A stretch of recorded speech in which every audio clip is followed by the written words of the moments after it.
Sometimes the scariest thing isn't what you see, it's what vanishes without a trace, what lingers behind locked doors, or what watches from the dark without ever blinking. There are some stories that don't end, they just stop. No clues, no closure, just doors left ajar and questions that rot over time. Tonight, we're walking into those stories, the ones that never came back. 5 real cases, 5 people who stepped into the world and vanished into something else. The Flannan Isles sit like broken teeth off the western coast of Scotland, jagged, wind-blasted and battered by waves so violent they chew the cliffs raw. Only one thing was ever built there, a lonely lighthouse. 3 stories of stone anchored into the cliffside, meant to keep sailors alive through the worst the Atlantic could throw. In December of 1900, a relief boat set out for the island as it always did just after Christmas.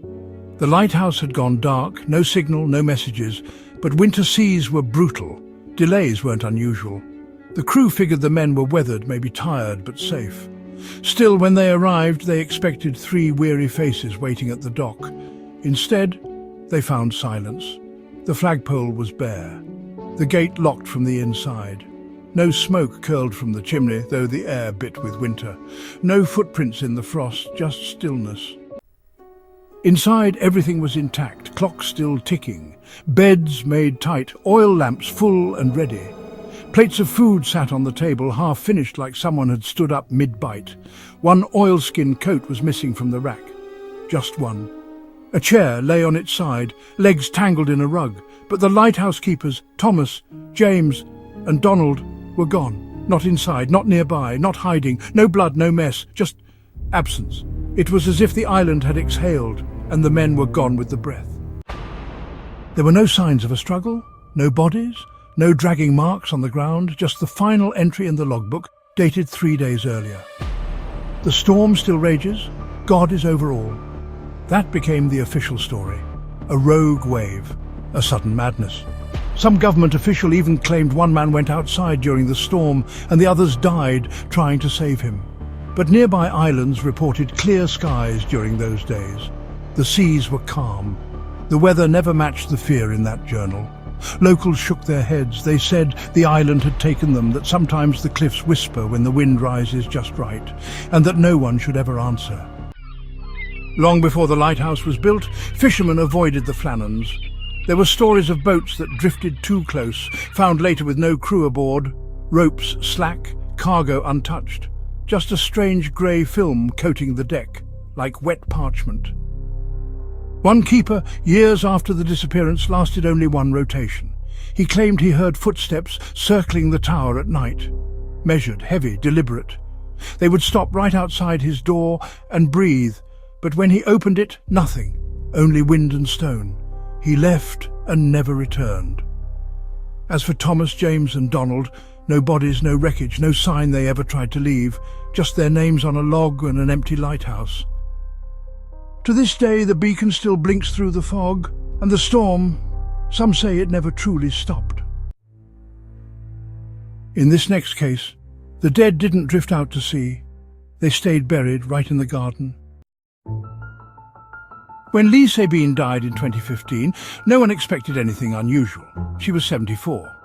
Lived alone in a neat, narrow home in Bedow, a quiet village in South Wales. To neighbours she was a little quirky, sure, wore bright lipstick, loved gossip, and always had something baking. After the funeral, people said kind things, that she was spirited, funny, a little mysterious maybe. Then, a nurse who had cared for her during her final weeks made a quiet call to the police.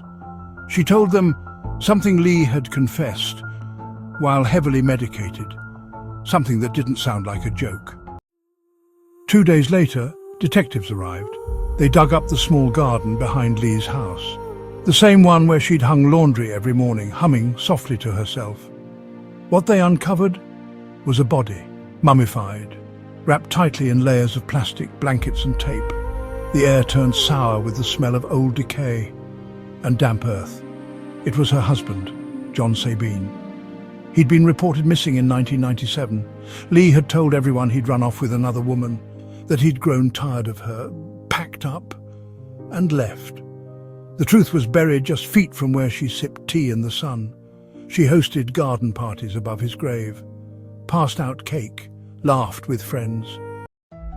And for 18 years, she collected his pension, never missed a payment, and the body?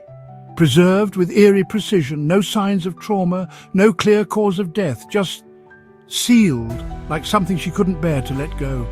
Investigators said she'd done it herself. No accomplice, no panic, just a slow, methodical burial beneath broken tiles and trash bags.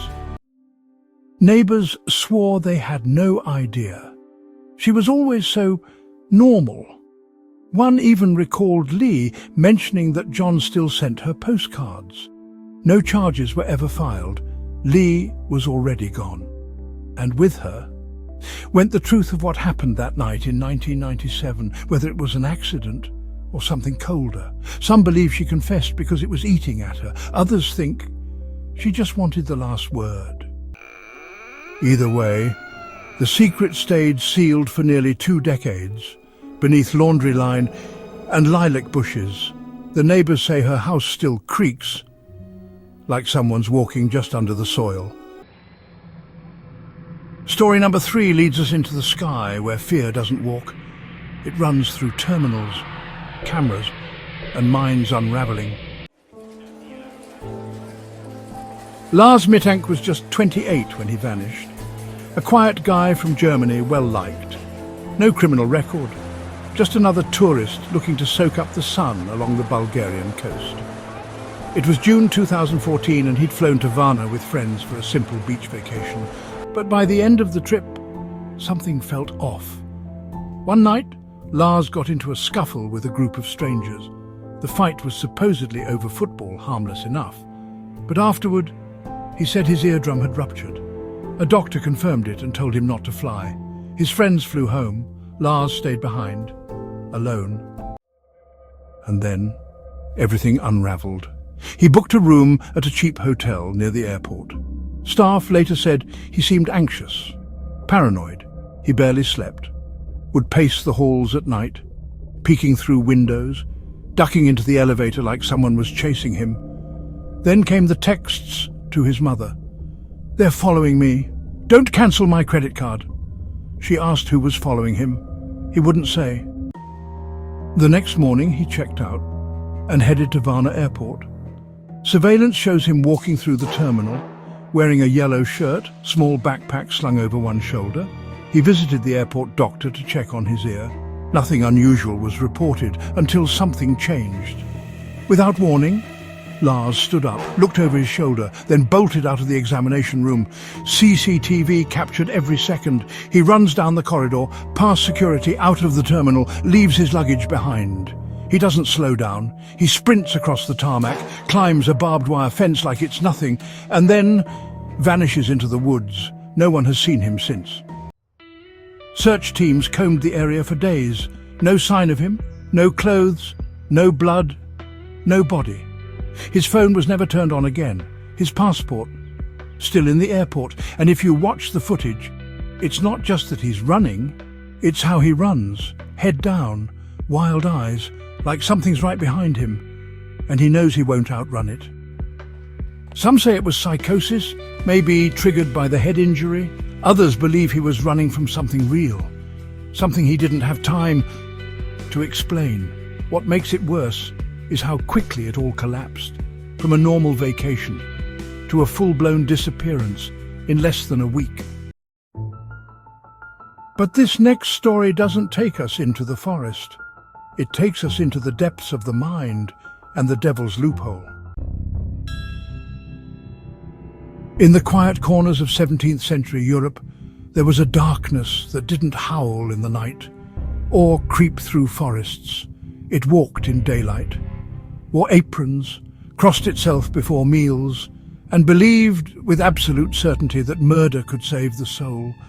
The phenomenon spread quietly, especially in rural Protestant communities. At first, no one noticed the pattern, just scattered tragic crimes. But soon something about them began to feel wrong. A woman would kill a child from the next village over, A baker's wife poisoned a neighbour's stew. A washerwoman slit a stranger's throat as they prayed beside her in church.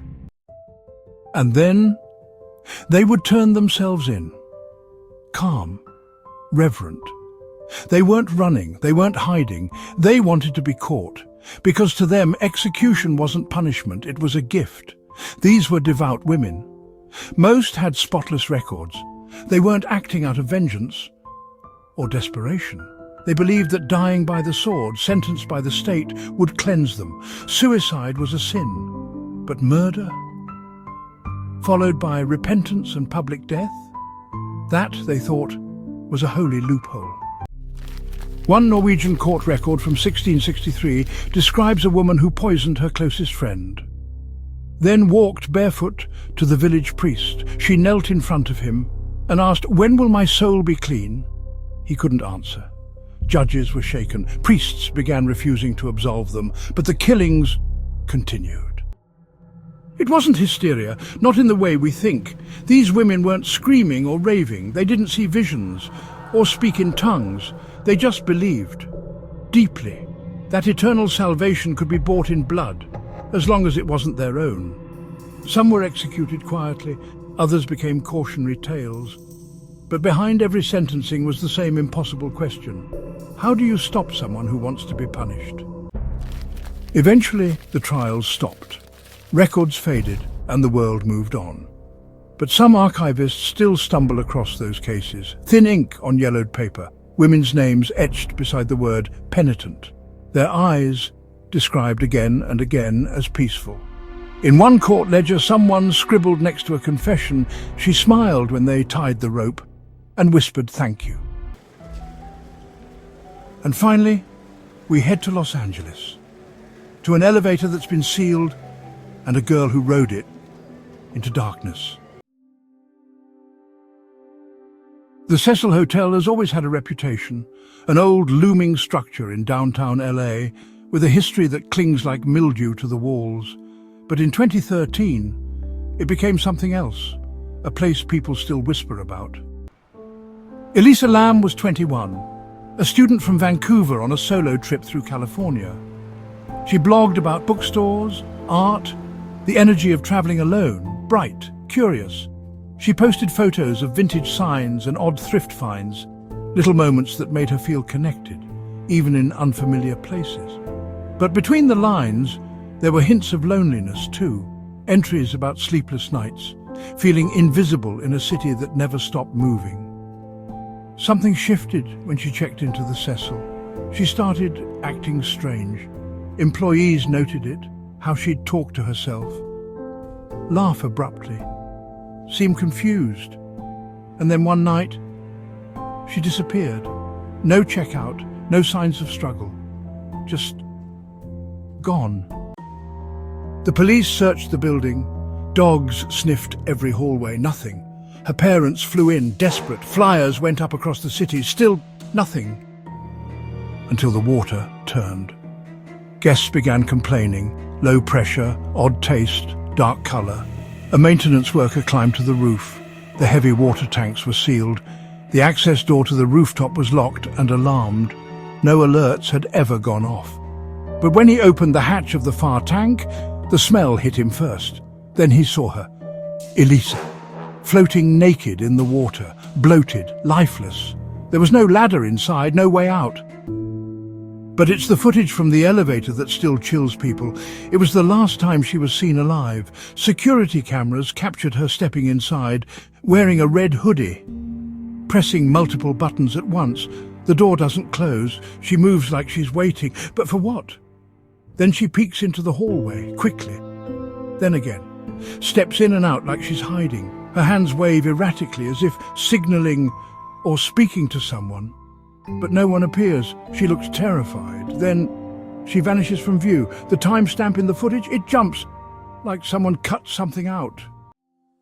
Some believe she was playing the elevator game, a ritual whispered about online, said to transport you to another dimension if performed just right. A game that starts with the wrong floor and ends with a woman who's not human stepping inside.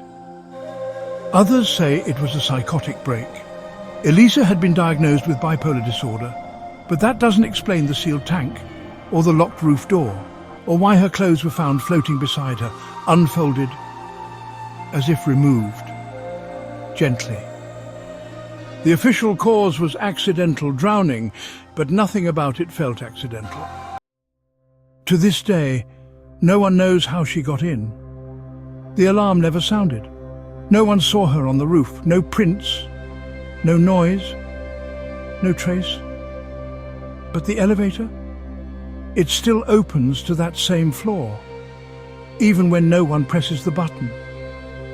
Some mysteries stay buried, others still unfolding, still watching, still waiting. And if you're brave enough to keep looking, subscribe.